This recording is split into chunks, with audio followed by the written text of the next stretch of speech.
Kevin, hablemos de los apartamenteros que se salen con la suya y de verdad esto nos genera una frustración enorme porque lograron ingresar a una vivienda de donde se llevaron casi 80 millones de pesos pues en pertenencias, dinero, joyas, y de verdad es muy frustrante que ni en la casa de uno pues se puede estar bien en materia de seguridad. Cuéntenos qué fue lo que pasó.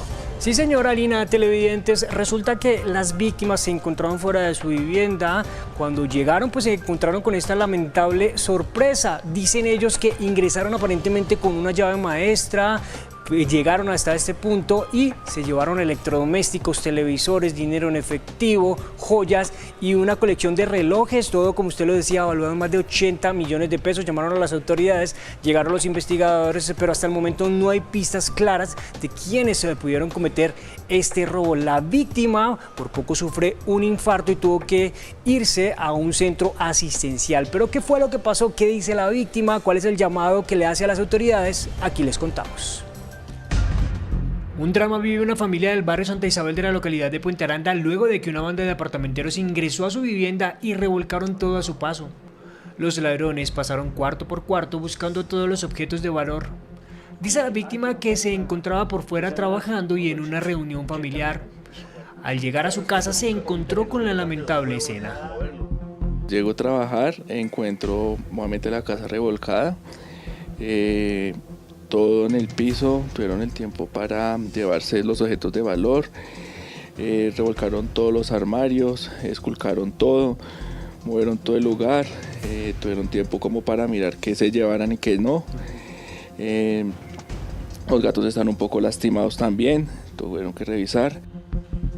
Este millonario hurto supera los 80 millones de pesos. Los bandidos tuvieron tiempo para quitar los televisores, llevarse los computadores, la consola de videojuegos y hasta una colección de relojes que tenía desde hace muchos años.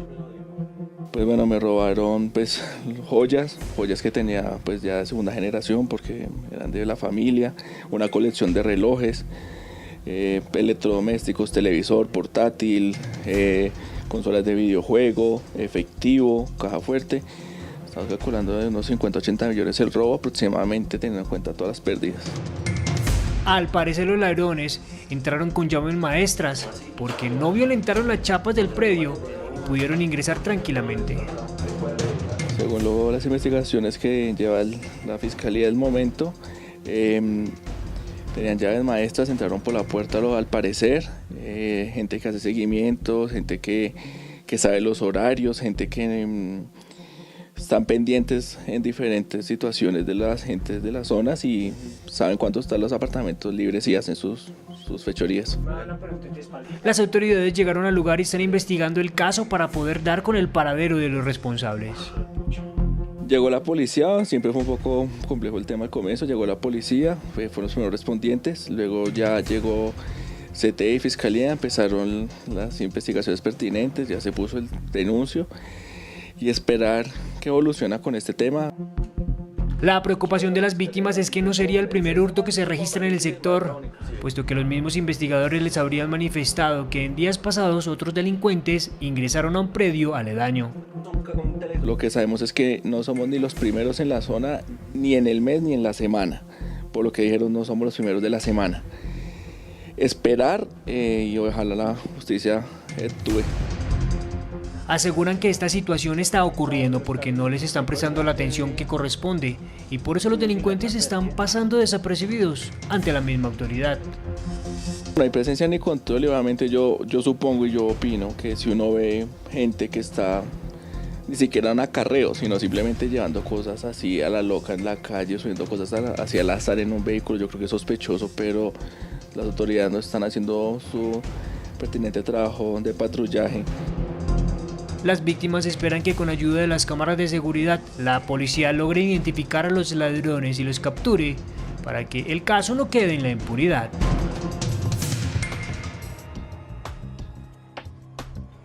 Y ahora vamos a hablar del susto que se llevó la comunidad en el sector de Roma, en la localidad de Kennedy, por una maleta que dejaron abandonada. Inmediatamente llamaron a las autoridades de quienes activaron este protocolo de seguridad.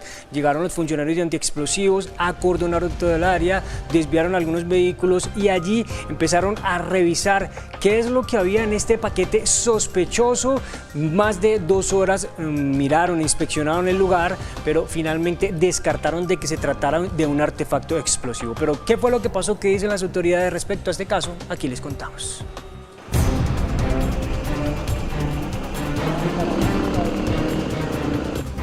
Sobre las 11 de la noche se prendieron las alarmas en el barrio Roma de la localidad de Kennedy por la presencia de un paquete sospechoso que alteró a la comunidad. Al observar esta situación llamaron a las autoridades, quienes llegaron al punto y acordonaron el área para que los funcionarios de antiexplosivos revisaran la zona. Efectivamente, gracias a ese trabajo articulado que la Policía Metropolitana de Bogotá tiene con la comunidad de la localidad de Kennedy, pues se tiene conocimiento de que en un centro comercial se encuentra un elemento que genera sospecha a la ciudadanía, por lo cual pues se activan los protocolos de verificación del mismo, toda vez que se refiere presuntamente que tiene un elemento extraño. Los agentes de la policía retiraron a todas las personas y desviaron los vehículos de la zona, mientras los hombres de antiexplosivos realizaban su trabajo. Se activa se acordona el lugar de los hechos, se procede a llamar o acudir con nuestros técnicos en explosivos, se verifica y pues se descarta efectivamente que sea un elemento que pueda causar algún daño a la comunidad o que represente algún peligro.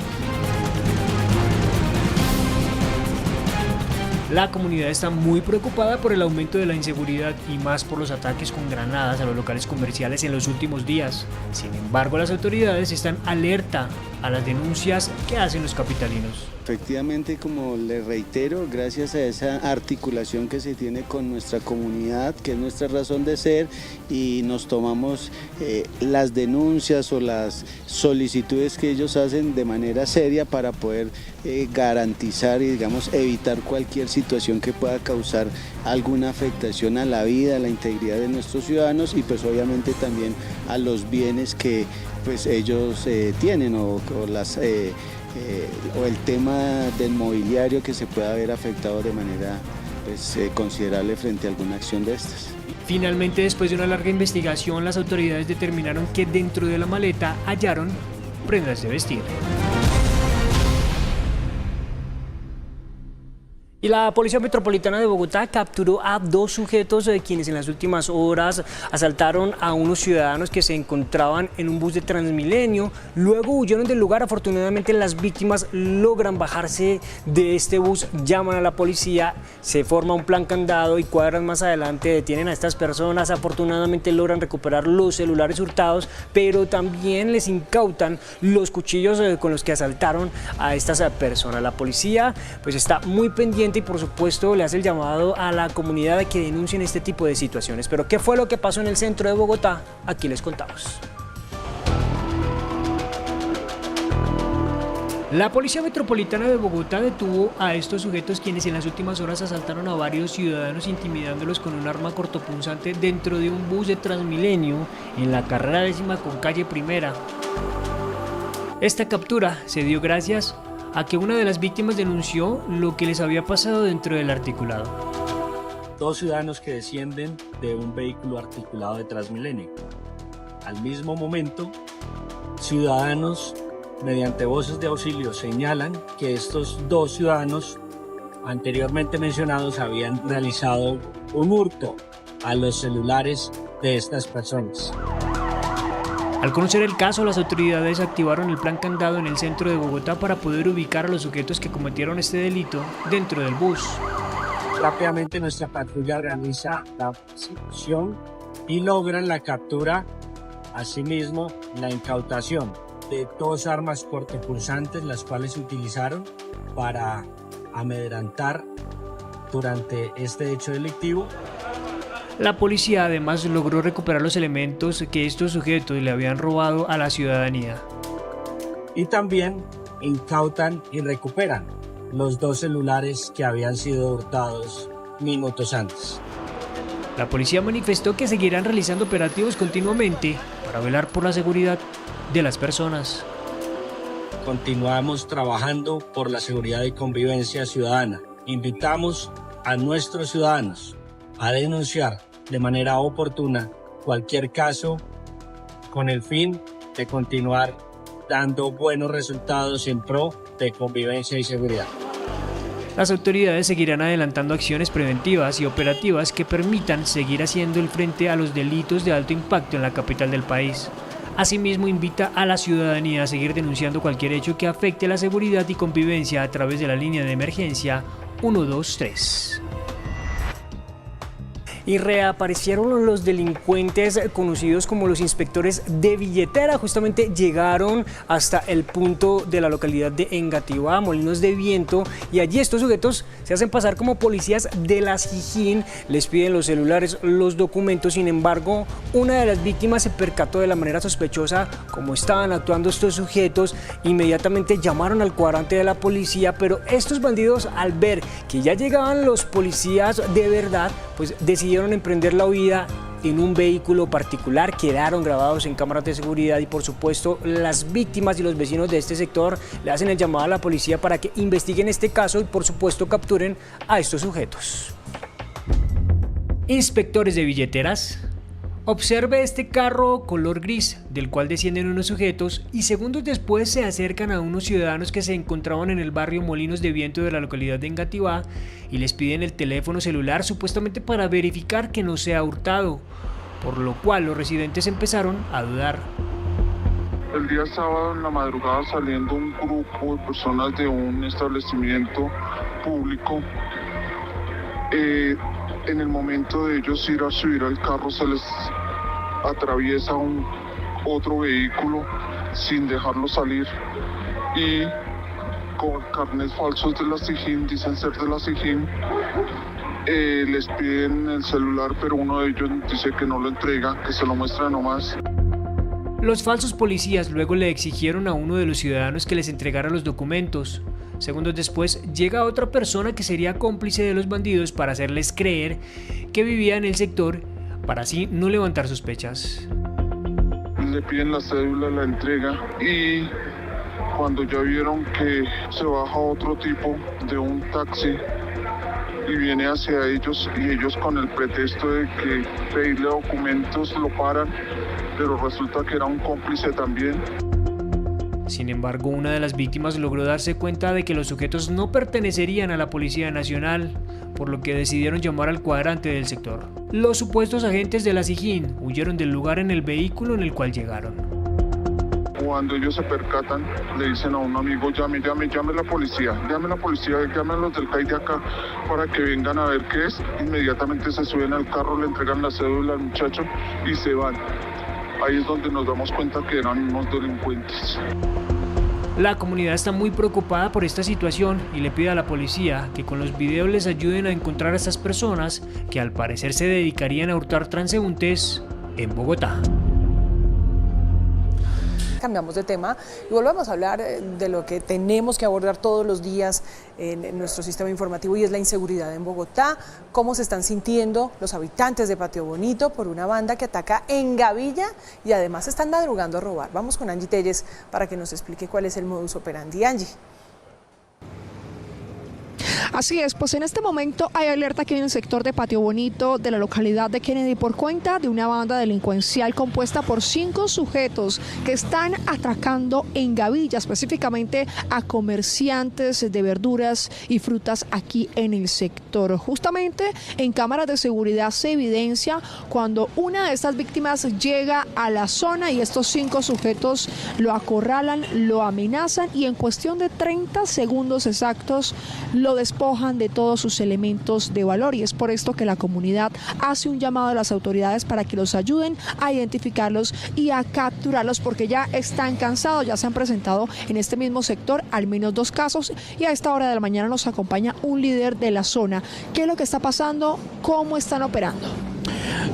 Bueno, Angie, ¿cómo estás? Sí, imagínate que lastimosamente en este sector de Patio Bonito, pues existe un frente de seguridad. Se supone que debe existir más articulación entre las entidades como Policía Nacional y Secretaría de Seguridad, al igual que también que Alcaldía Local. Pero vuelvo y repite, acá se están repitiendo los atracos en Gavilla. Son comerciantes de fruver que salen de Corabastos, vienen acá, se trasladan y vienen al barrio y lastimosamente lo despojan de sus pertenencias. Hacemos un llamado por favor a las entidades, porque ellos vienen acá, firman lista, planillas, pero no están haciendo nada en concreto para solucionar los temas que son importantes acá del sector, al igual que le hacemos un llamado a la Policía Nacional. Por favor, más control y seguimiento a lo que es el CAI de Patio Bonito, porque ellos pues no tienen de pronto las suficientes herramientas o facilidades para que puedan mitigar estos problemas que están pasando acá. Esta banda delincuencial pues está compuesta por 5 personas. Ellos están persiguiendo, analizando a sus víctimas, las están siguiendo. Sí, ellos las están siguiendo. Pues lastimosamente ellos salen, como vuelvo y repito, de Corabastos, vienen caminando acá para el sector de Patio Bonito y en específico son personas que trabajan en fruver, o sea, ellos vienen y tienen su negocio y lo que hacen es, ya cuando están llegando acá parte de su negocio en Patio Bonito, los acorralan y pues los están atracando, lastimosamente está en Gavilla, ¿no? Utilizan armas blancas, armas de fuego para amenazarlos. Pues ahí está en el video, lo que sí vemos y notamos es que lo abordan entre todos, no alcanzamos a evidenciar que sea arma de fuego, me imagino que puede ser sí arma blanca, pero pues es una forma de intimidación también muy grave con lo que está pasando y más en este sector. Muchas gracias. Allí tenemos entonces el modus operandi, los están atracando en Gavilla. Por lo pronto continúen con más información de Arriba Bogotá, que sí le responde la ciudad. Pues continuamos con más información aquí en Arriba Bogotá. Les contamos qué está pasando a nivel nacional, por supuesto desde la capital colombiana, porque la Corte Constitucional suspendió el decreto de emergencia económica, por lo menos de manera provisional. Entréguenos información, Lorena. ¿Qué fue lo que pasó? ¿Cómo fue la votación? ¿Esto qué implica para el país, para los colombianos? ¿Cuáles son los impuestos que se frenan? Detalles, adelante. Así es, Aníbal, básicamente, y para que lo entendamos de una manera muy fácil, la Corte Constitucional dijo, espere, necesitamos ver si efectivamente esta emergencia económica está justificada. Mientras tanto, la tenemos que congelar. Esto, por supuesto, es un hecho histórico, teniendo en cuenta que se trata de un decreto desde Presidencia. Profe, bienvenido a Arriba Bogotá, y cuéntenos un poco más. ¿Cuáles son esas condiciones por las cuales una emergencia económica efectivamente pues está justificada en el país? Bueno, según nuestra Constitución, la emergencia económica se justifica solo por situaciones sobrevinientes, causas extraordinarias que verdaderamente eran imprevisibles para el gobierno nacional, para las entidades públicas y que sobre todo afectan de manera directa la ejecución del presupuesto nacional o el recaudo. Que en este momento, digamos, esas condiciones no se cumplieron dentro de los, o bueno, es lo que se está tratando de determinar por la Corte Constitucional, si se cumplieron o no se cumplieron, pero no habría una causa justificada en la medida de una falta de planeación asociada a la ejecución. Uno de estos ejemplos es la emergencia económica declarada, por ejemplo, en la pandemia. En este caso, pues sí se tendrían todos estos parámetros para que efectivamente pues se emita un decreto. Sí, ahí muy buena la comparación. En la pandemia tuvimos un hecho sobreviniente. Toda la humanidad se vio pues encerrada de la noche a la mañana, los medios de producción bajaron su rentabilidad y el recaudo del Estado también disminuyó. Ahí se necesitaban unos medios urgentes para comprar vacunas, para mejorar la asistencia en salud, etcétera. Ahí había una causa sobreviniente, un hecho que no se esperaba ni en la planeación del Estado ni en la sociedad. Bueno, es importante también que veamos esos cambios a partir del 22 de diciembre cuando entró en vigencia, y es que el aguardiente, que estaba precisamente entre los mismos impuestos, pues tuvo este tipo de variación. pasó de 43.500 a 51.200 aproximadamente. El tema de casinos, todos estos juegos electrónicos con una tarifa ordinaria del 12%, luego del 17%, y pues también otro tipo de licores, pero mire, se han recaudado más de 800.000 millones de pesos solo en enero. Y una de las principales dudas es qué va a pasar con esa plática, si definitivamente se les devuelve a las personas que efectivamente han pagado estos impuestos o qué va a pasar. Bueno, en regla general, lo que se paga al Estado queda como un recaudo efectivo del Estado. Y hasta la decisión que tomó ayer la Corte Constitucional, la decisión era válida. El acto administrativo se consideraba con una presunción de legalidad. Lo que se hizo en el marco de esa legalidad, pues ya quedó hecho y entra a las arcas del Estado a financiar los proyectos y programas del Gobierno Nacional. Pero de aquí en adelante no se puede recaudar. Que yo pagué impuestos de renta, que yo pagué impuestos por el patrimonio, que las compras de volumen, eso ya se pagó, no hay forma de pedir ninguna devolución y el Estado no tiene ninguna obligación en hacerlo. Muy rápidamente, entonces, ¿qué se viene? Lo único cierto es que a partir de ahora, pues volvemos a esos precios antes de esa emergencia económica, ya podemos comprar ese aguardiente en 43.500, pero ¿qué se viene frente a las decisiones del gobierno? Pues más importante que las decisiones del gobierno es la decisión de la Corte. ¿Por qué? Porque la Corte no eliminó de plano la decisión, la suspendió. Todavía queda la decisión de fondo, una sentencia de fondo que diga si era constitucional o no. Y eso ya dejará en firme si estos impuestos son aplicables o no. Muchísimas gracias. Nosotros, por supuesto, tenemos las principales reacciones a continuación. La Corte Constitucional tomó una decisión frente a la declaratoria de emergencia económica. La suspendió mientras se surte un análisis completo del decreto emitido por el Gobierno Nacional el 22 de diciembre.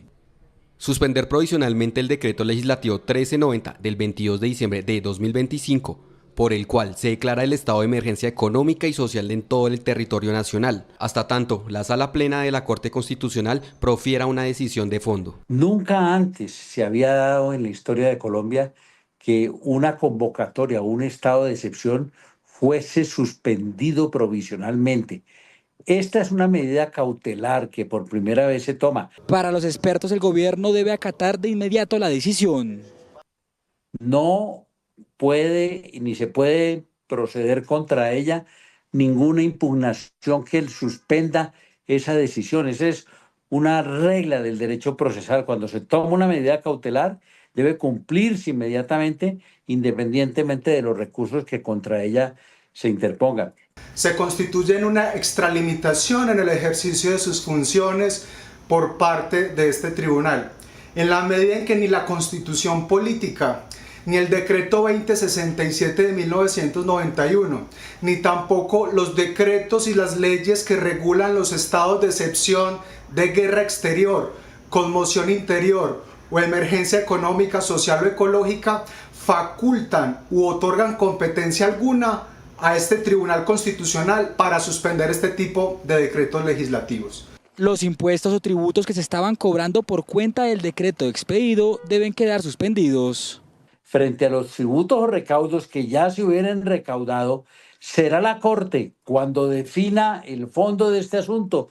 Si confirma que evidentemente la convocatoria de la emergencia económica es contraria a la Constitución y la ley, será la Corte la que deba decir en el fallo cómo debe proceder el gobierno a restituir o a compensar esos dineros. En la decisión, los magistrados Héctor Alfonso Carvajal Londoño y Vladimir Fernández Andrade salvaron su voto, mientras que los magistrados Juan Carlos Cortés González y Natalia Ángel Cabo aclararon el voto en la presente decisión. Fin de lo. Esto, por supuesto, ha causado gran revuelo en el gobierno nacional. ¿Qué se indica por parte del presidente Gustavo Petro? Aquí se los contamos. Ante la decisión de suspender temporalmente el decreto de emergencia económica, el presidente Gustavo Petro señaló que habrían consecuencias. Ahora vendrán las consecuencias de hundir el decreto de emergencia. Por salvar el impuesto a los megarricos se trasladará y socializará una crisis mayor con pago de la crisis, que intentarán en el nuevo Congreso que sea de la sociedad, y nosotros buscaremos siempre impedirlo. Al acabar la emergencia social, la Corte Constitucional hoy está protegiendo a los más ricos, a los que más tienen, entre 3.000 y 104.000 millones de pesos. No hay derecho que esto haya pasado. El gremio de comercio exterior también reaccionó ante la decisión de la Corte Constitucional. Creo que es una buena noticia para el país. La Corte suspende el decreto mientras hace un estudio de fondo. Lo que hemos señalado desde el sector privado es que no hay hecho sobreviniente que justifique la declaratoria de emergencia económica. Por su parte, figuras políticas también opinaron sobre esta suspensión. Celebro que la Corte Constitucional le haya puesto el freno al inconstitucional decreto de emergencia económica de Petro que impuso pasando por encima de nuestro Congreso. Por primera vez en la historia de Colombia, la Corte suspende un decreto presidencial que a todas luces buscaba meterle la mano al bolsillo a los colombianos con más impuestos y daños económicos que podían ser irreversibles para nuestro país. Así de mezquina es la derecha en este país. Súmele algunas representaciones gremiales empeñadas en detener el avance de las transformaciones sociales en Colombia. Por una apabullante votación de 6-2, la Corte Constitucional decidió suspender el decreto de emergencia económica expedido por Petro. No había hechos sobrevinientes, imprevistos y graves que la justificaran, solo derroche, como el contrato de Nerú que acababan de renovar. Se espera que la Corte Constitucional revise a fondo el decreto de emergencia económica y tome una decisión definitiva lo más pronto posible. Y es que es necesario que pongamos nuevamente sobre la mesa estas cifras, porque son 814.000 millones de pesos los que ya se han recaudado y se estimaba que si pues continuaba en vigencia se podría recaudar 11,4 billones.